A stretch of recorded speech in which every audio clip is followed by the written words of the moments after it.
আপনারা দেখছেন AKB350 YouTube Bangla channel. যে সমস্ত ছাত্রছাত্রীরা আনসাকসেসফুল হয়েছো এবং পিপিআর করার জন্য অ্যাপ্লিকেশন করেছো, তোমরা খুব প্রবল আশঙ্কায় এবং খুব চিন্তিত রয়েছো। তোমরা আদৌ কি পাস করতে পারবে?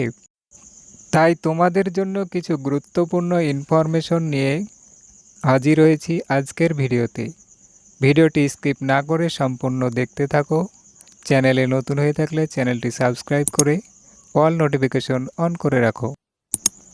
বন্ধুরা, গুড নিউজ দেওয়ার আগে তোমাদের বলতে চাই যে তোমরা প্রবল আন্দোলন করেছিলে যে তোমাদের পাশ করিয়ে দেওয়া হোক। আন্দোলন কিন্তু বিফলে যায়নি। রেকর্ড ভেঙে এবছর কিন্তু প্রত্যেকটি সাবজেক্ট রিভিউ করার সুযোগ করে দিয়েছে উচ্চ মাধ্যমিক শিক্ষা সংসদ, এবং নিশ্চিতভাবে এটি কিন্তু তোমাদের আন্দোলনের একটি সুফল। তো বন্ধুরা, তোমরা যারা পিপিআরের জন্য আবেদন করেছো তাদের জন্য একটি গুড নিউজ রয়েছে। অবশ্য গুড নিউজটি হলো উচ্চ মাধ্যমিকের শিক্ষা সংসদের তরফ থেকে ইতিমধ্যেই তোমাদের পিপিআরের আবেদন গ্রহণ করা হয়েছে এবং আজকের ডেটে অর্থাৎ 28শে জুলাই ইনফরমেশন কালেকশন করেছি। তোমাদের কিন্তু খাতার পুনর্মূল্যায়নের কাজ শুরু করে দিল উচ্চ মাধ্যমিক শিক্ষা সংসদ। তো বন্ধুরা, 92,955 জন পিপিআরের জন্য আবেদন করেছে।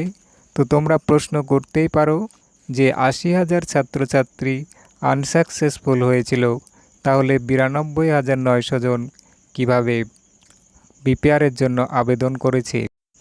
যেসব ছাত্রছাত্রীরা পাশ করেছে কিন্তু তাদের মনে হয়েছে যে তারা তাদের প্রাপ্ত নম্বরের থেকে তাদেরকে কম নাম্বার দেওয়া হয়েছে, সেই সব ছাত্রছাত্রীরাও পিপিআরের জন্য আবেদন করেছে।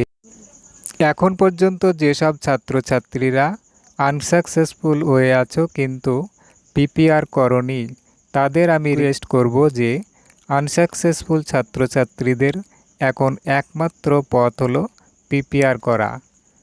পিপিআর করলেই তোমরা সাকসেসফুল হতে পারো। পিপিআর করার লাস্ট ডেট 5 জুলাই। তো পিপিআর করলে রেজাল্ট কবে পাবে? সংসদের পক্ষ থেকে জানানো হয়েছে যে পিপিআরের আবেদন শেষ হওয়ার 3 সপ্তাহ পরে অর্থাৎ 21 দিন পরে পিপিআরের রেজাল্ট প্রকাশ করা হবে। তাহলে পিপিআরের আবেদন শেষ হচ্ছে 5 জুলাই, আর রেজাল্ট প্রকাশিত হতে পারে 26 অথবা 27 জুলাই।